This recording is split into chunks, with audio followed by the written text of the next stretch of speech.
Story 1. When people speak poorly of their partner, it reflects more on them than on the partner. If you do not like someone, it is better to avoid being with them. Speaking negatively about others behind their backs does not improve the situation. Story 2. When people talk over quieter individuals, they dominate the conversation without regard for others' input. You can see that they acknowledge someone else speaking, but they do not consider it to be equally important. Story 3. If they listen to music or watch videos on their phone without headphones. If they occupy more than one parking space with their car. If they do not return the grocery cart to the designated spot or inside the store. Story 4. Anyone who lies about trivial matters loses the chance for a closer relationship. Once you are caught lying, I will avoid you completely. Story 5. Suffering Olympics. There's nothing worse than someone who won't stop talking about how much harder they have had it than everyone else. Story 6. Anyone with an inflated ego makes something in my brain instantly want to get as far away from them as possible. Story 7. When someone treats boundaries like a joke, nothing is more unattractive than testing limits and calling it humor. Story 8. Cruel to animals, easily angered, and people who are overly complimentary or use terms of endearment like baby or babe. Story 9. If they make fun of someone else in the group by preying on their insecurities, it reflects poorly on them. I would also mention the way they treat juniors and talk about them behind their backs. Story 10. Dishonesty. If someone lies to me, there is very little chance they will ever get me to trust them again. Story 11. If they treat waitstaff poorly, do not go. If they violently abuse small children or are cruel or neglectful towards pets, do not go. Never go out drinking with anyone who is too impaired to pay for a reliable babysitter. Story 12. Treating any server or cashier poorly is unacceptable.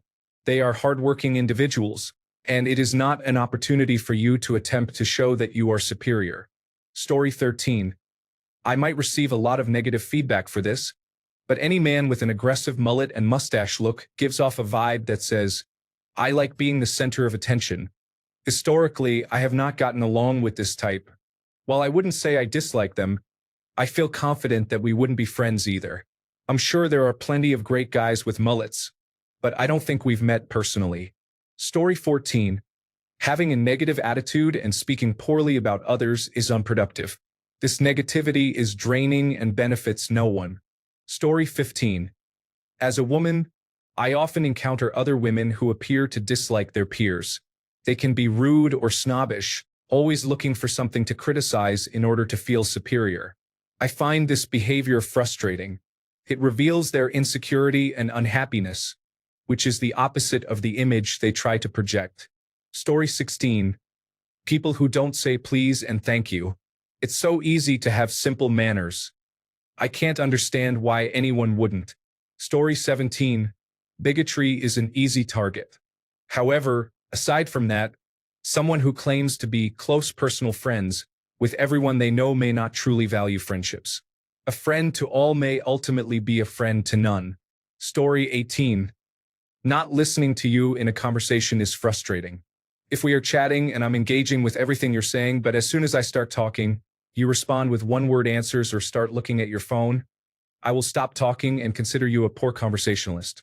I do not want to waste my time listening to you discuss something I do not care about if you are not willing to reciprocate. Story 19. Chronic overtalkers can be difficult to engage with. I can tolerate some interruptions. I understand that it may be due to attention deficit hyperactivity disorder or simply bad timing. However, people who consistently talk over you to silence you or show no awareness that you were speaking at all can be frustrating. If it happens once, that's fine. The second time, it's worth addressing, but by the third time, it may be best to leave the conversation. Story 20. When they are obsessed with politics and constantly try to turn every single conversation into a political or moral debate. I do not want to discuss the gender pay gap and the flaws of capitalism with you at 9 o'clock in the morning. Surely there is more to life than who someone voted for and which political direction they lean toward. Story 21. Bullies affect me significantly. When I see one having a tantrum, I try to make their day worse. Their lives must already be filled with turmoil due to the chaos they create, but I feel like people give in to their outbursts too easily, or they wouldn't use them so often. It's unfortunate when I have to work with them. It does not go well. Story 22. Trying to psychoanalyze people assume or use manipulative therapy terms when they themselves are inconsiderate is frustrating. This is hard to put into words, so I'll provide some quotes.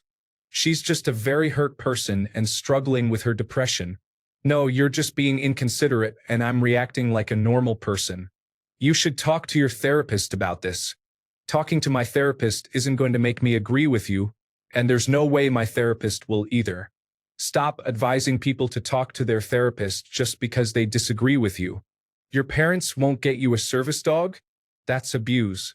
My parents are very loving and caring, but we don't have the capacity for another dog, and our elderly dog is difficult. I'm setting a boundary for you to stop.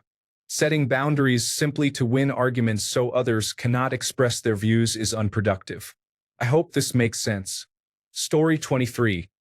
They cannot hold a conversation and will interrupt you constantly or talk over you. On the other hand, individuals who are overly attentive to what you have to say raise a red flag in my mind until I can confirm that they are not intent on using me in some way. Story 24. People who show extreme apathy towards society are intentionally ignorant of everything around them and do not contribute anything because they simply do not care. I understand that protecting your happiness is very important, and no one should be constantly focused on the world's problems. However, I am referring to those who completely ignore the news, never register to vote, do not want to help their community, or even know their neighbors, and who have the mindset of "this does not apply to me," or "I will be okay, so who cares?" That attitude frustrates me. Story 25. Rigid adherence to rules and norms, especially when combined with judgment against others. Story 26. I really dislike hypocrites to the point that I put in a solid effort to maintain a level of consistent behavior. If I fail, I have a talk with myself, and if you think I'm mean now, just wait. Story 27. Being rude to a person without reason involves making a statement and receiving an immediate, hostile disagreement in response. Story 28. People who are overly loud in public, such as those lacking social awareness, often do not realize when to adjust their volume to fit their surroundings. What I love about Japan is that people are respectful to each other in public. Story 29. If they are rude to waitstaff or anyone who serves you, that is a red flag and shows their true colors. Additionally, if they frequently talk about other people, it indicates they will talk about you as well. Story 30. People who drive dangerously without regard for safety frustrate me greatly. I have no patience for those who speed, drive under the influence, or use their phones while driving. These actions result in numerous fatalities every day. In my opinion, willingly driving recklessly and causing harm is just as reprehensible as doing it intentionally. There is no justification for such behavior. I will confront individuals directly who engage in these dangerous practices. I cannot comprehend the level of entitlement someone must feel to believe it is acceptable to endanger innocent lives for their own ego or impatience. Story 31. If someone gets too comfortable with you before truly knowing you, such as joking about certain things or poking fun at you, it can be concerning. Story 32. When individuals believe they are superior, especially to a group I belong to, it becomes personal. This can be based on nationality, religion or spirituality, political beliefs, gender, sexual orientation, level of education, race, ethnicity, and more. Story 33. Shallow, materialistic, superficial, pompous, gaudy, narcissistic, manipulative, arrogant, ignorant, stupid, selfish, and many other negative traits. But yes, just the usual characteristics. Story 34. It may not be fair, but if someone smells of marijuana or cigarettes, I will likely have a negative impression of them. Story 35. Really positive and overly energized people can be unsettling. I had a boss like this, and it made the entire team uncomfortable. I don't know how to describe it, but it was very exhausting. We all dreaded having him in the office. Story 36. 1. Unkindness to animals, including insects.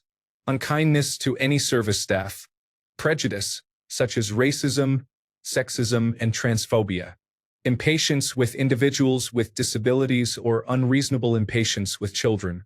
Story 37. I don't like racism, sexism, or homophobia, but what I really dislike is when people are overly judgmental. For example, when someone perceived as unattractive walks by, and they laugh or say something rude or sarcastic. It's frustrating because they do not even know the person, and they judge them for something that often cannot be controlled. Story 38. Some individuals initiate conversations in an aggressive manner, whether through their words or attitude. Story 39. Passive-aggressively undermining coworkers or employees in front of others who are struggling or have recently faced challenges is simply unkind. Story 40. There isn't much that makes me instantly dislike someone. There are definitely things I find annoying about people I first meet. I do not tolerate certain behaviors and will argue over them. Being inconsiderate, deceptive, or manipulative can make me hesitant to like you. With people I know well, almost nothing can change my feelings once I have decided to like you. I can't even think of anything that could make me dislike you. The only exception would be someone who actively and intentionally hurts me. Wouldn't you prefer that someone know all of you and still like you rather than have a curated version they like? If you are presenting a version of yourself for someone, it also reflects how you view them. People could interpret this in various ways. Story 41. People who join a conversation with the sole purpose of steering it toward a topic they want to discuss or to boast. Story 42. Any kind of rude and unwarranted judgment towards you includes examples like the following. When you share a food that you enjoy and someone responds with, "Oh, that's so basic." When someone says, "You're so loud." Story 43. Someone who adopts negative traits as part of their personality. For example, someone might say, "Sorry, I am just very direct," when in reality they are being rude, or a person who is chronically late, or someone who cannot admit they are wrong, even when they are. There are many such behaviors. I realize I may not have a favorable view of people. Story 44. People who bring politics into every conversation. If I have known you for less than an hour and already know how you voted, you are a tool. Story 45. When their mode of communication is passive-aggressive joking. I am not going to play those games. I did not peak in high school. Story 46. Homophobic individuals are the worst. I am bisexual, so I probably cannot speak for everyone, but I feel hatred, not guilt or sadness. I am angry at those who will not accept me. I do not usually express it, but I feel significant pressure. Story 47. Both sides are the same. I think the media exaggerates problems more than they really are. This is generally a typical centrist perspective. Story 48. While we were waiting to check in at a backpacker's, we chatted with a guy who immediately started talking about how good he was in bed. We made our excuses and walked away. Story 49. Being confidently uninformed. I understand being confident in yourself. I even understand being ignorant about a subject. But to let those two traits combine, I dislike you and prefer not to engage in conversation. Story 50. At the moment, anyone in a Make America Great Again hat is a poor example of a human being, in my opinion. It goes beyond dislike to bordering on disdain. Therefore, if you support Trump, please leave. Story 51. Like others have said, bigotry of any kind is unacceptable. Additionally, I would mention people who regularly rage at video games. I understand feeling frustrated, but throwing fits is completely unreasonable. Story 52. The need to constantly use Generation Alpha terms in everyday conversation is concerning. Seriously, your dad is not a skibbity rizzler. Please do not refer to him as such. Story 53. I went on a date recently, and everything was going well until she made a racist comment. It surprised me, and the rest of the date became awkward. It was the first date I ended without a hug or a kiss. Just a simple, "have a good night." Story 54.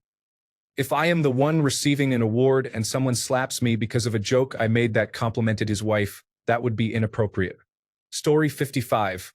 When they behave like a dishonest salesperson during normal social interactions, I do not find that trustworthy at all. Story 56. People who have to one-up or minimize others often do so to bolster their own self-esteem.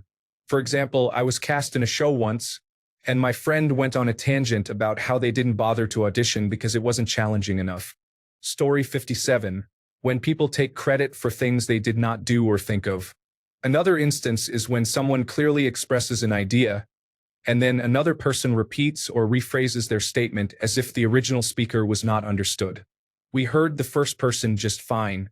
Story 58. When you or someone else is teaching or explaining something at work that another person clearly does not understand, and they respond with something like, "Oh yes, of course I knew that," it can be quite frustrating. It bothers me when people do not show humility in such situations. Story 59. People who chew gum loudly fill me with rage, especially at the gym when I'm on the treadmill. Additionally, someone with poor hygiene irritates me. I also dislike individuals who point out flaws in others to make themselves look or feel better. Story 60. Their attitude towards money is important, of course, but it is not the most important thing. I have met people who have a lot of money, but all they can talk about is how to make more. They sacrifice time with their family, their well-being, or anything else to get that extra money. The moment they start, I immediately turn away. Story 61. Watching some condescend to someone with less power in a sarcastic, joking manner is not something I can respect. Story 62. If I see them treat someone poorly, I can forgive receiving some negativity from them once or twice if they are dealing with something, but not if it is directed at other people or animals. You cannot trust someone like that. Story 63. Looking down on others is not helpful. We are all at different stages of life, facing our own challenges. Kindness is free. Story 64. We're meeting for the first time, and you seem capable. I need you to do this for me. Story 65. Two-faced people say they agree, then I hear them say the opposite to others.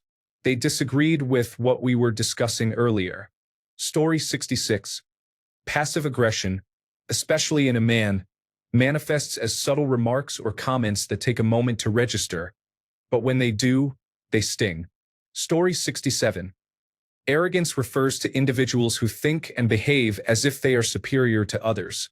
While it may occasionally be true that you excel in certain areas, if there is any doubt, then you are not superior to that extent. Story 68. Losing their temper easily while driving, looking down on people who are less successful, showing unkindness, being mean to their parents, and gossiping about others. Story 69. Likeable liars are so good at telling little white lies that you believe them, only to see the truth when it piles up. Do you enjoy spending time with them, or with who you think they are? Story 70. They try very hard to be my friend. I don't like it when someone is overly friendly right when you meet them. Story 71. People who talk negatively about those helping them with an issue, such as a coworker criticizing IT after being put on hold, is concerning. Story 72. People who are always the hero or victim of their stories often shape how they perceive themselves. When you listen to their narratives or observe the types of stories they share, you can gain insight into their self-image. If they are always the shining star or consistently portray themselves as the one being wronged, it can create an uncomfortable feeling. Story 73. Generally rude to others or lacking empathy in general. Additionally, mistreating children is unacceptable. This is their first time experiencing life, and individuals should demonstrate better emotional regulation and patience. Story 74. Tell me they dislike cats. They can prefer dogs or not like having pets at all. However, I am suspicious of outright hatred. Story 75. I used to be friends with someone who always had to one-up others to feel better about herself. She always needed to be the center of attention, or she would become extremely upset. A time that stands out is when I asked to vent for a moment. For context, I grew up with a mentally and verbally abusive father. I was yelled at literally every day for well over a decade. I just wanted someone to care for once, as my friends never really cared about how I felt. So I started talking about one of the random reasons my father screamed at me the day before, and this girl interrupted to say, I have it worse. My father asked me to do the dishes yesterday and wasn't happy when he got home and I hadn't done them. I had been to her house plenty of times. Her father was a single parent who worked 12-hour shifts to afford their home and bills. After school, she would just play video games until midnight. It wasn't even a stack in the sink. There were only 3 plates and some silverware. While her father would be disappointed in her, she would scream at him about how unfair it was that he expected her to do anything. It was especially insulting to me because she knew my father yelled at me to clean the house we shared with my hoarder mother, and I was the only person expected to do anything. But yes, how awful it was that he wanted her to do one simple task around the house. She would complain about having to start the laundry, too. An interesting fact is that he had to beg her to take showers. She wouldn't shower for months unless begged, so she always smelled awful. But how dare anyone bring up her body odor? Story 76. If you say something about someone else in their absence, whether positive or negative, people may instantly lose trust in you. Story 77. Too superficial or surface level. A mind is a terrible thing to waste, and expansion and growth should be the goal. The world is too large to be thinking small. Story 78. People who cannot face reality and believe in fairy tales want to tell me what I can and cannot do, or teach others inaccuracies to maintain control over them. Story 79. People who continuously share their trauma can be challenging. I understand. I have my own issues as well. However, there is a difference between venting and the individuals who adopt a victim mentality without taking steps to improve their situation, seeking sympathy instead. Story 80. When they use a fake customer service voice outside of a customer service setting, it feels unnatural and disingenuous. I immediately feel on edge and uncomfortable. Story 81. If they are just genuinely unpleasant individuals. I understand criticizing someone, I do. But when you talk down to everyone, including those who have never wronged you or anyone else in any way, and who do not even know you, that is unacceptable behavior. Story 82. Low tape fade haircut. Every person with a low fade has caused me nothing but grief or is trying to one-up me. Story 83. People who lack self-regulation skills often attempt to control everyone around them. For example, they may demand that you stop shaking your leg. They struggle to tolerate any noise in their surroundings and feel the need to have complete control over their environments. Story 84. Flakiness and lack of commitment are concerning. I desire an authentic person who is willing to build a strong relationship with me. If you are going to cancel on every gathering or commitment, then I would rather be alone. Being insincere is unacceptable. This perspective comes from my own experiences. Story 85. Talking about earning money in a casual chat, I don't mean literal wages. It's more about the stock market, cryptocurrency, currency exchange, and gambling. Story 86. The vibes are palpable.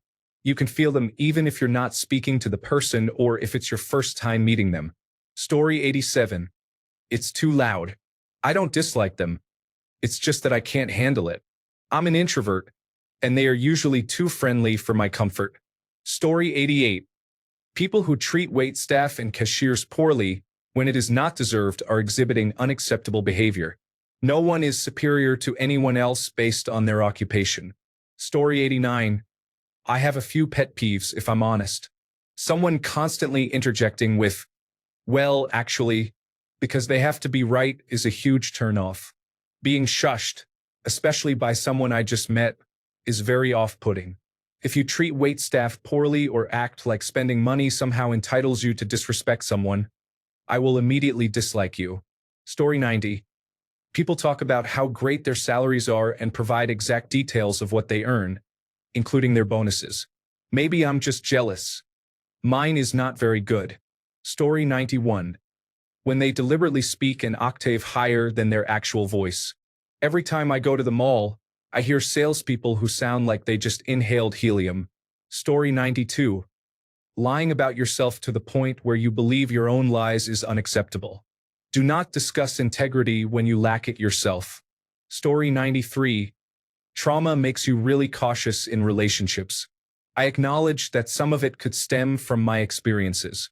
However, if individuals are actively trying to hurt me, engaging in exploitative behavior, or taking pleasure in causing harm to others, it shapes a normal event where they quietly mock their actions or take pride in them. I struggle to understand that behavior. Story 94. Having a Confederate flag outside their home, on their vehicle, or on their person can be controversial. I want to issue a caveat about this. I am from the South, and it doesn't personally offend me, but a vast majority of people find it offensive, and I believe in showing each other respect always. Wearing anything associated with the Make America Great Again movement, carrying a handgun openly and obviously not secured, especially large caliber ones, and carrying a long gun into any place of business is inappropriate. Long guns belong on battlefields, gun ranges, or during hunting. Additionally, exhibiting violence or intolerance towards someone because of race, religion, sexuality, or abusing animals, spouses, or children is unacceptable. Anyone displaying the image of Calvin urinating on something on their vehicle is also problematic. The list goes on. Story 95. There was a girl in my class whom I had a slight crush on. One day, I opened the door to enter the classroom, and she walked right through to exit. She almost walked into me and didn't say excuse me or thank you. I didn't open the door for her because I didn't know she was on the other side. I was so turned off that all my attraction vanished. Story 96. If they are mean to or hurt animals, I wish I could run those people over with my car, but I know that is illegal. Story 97.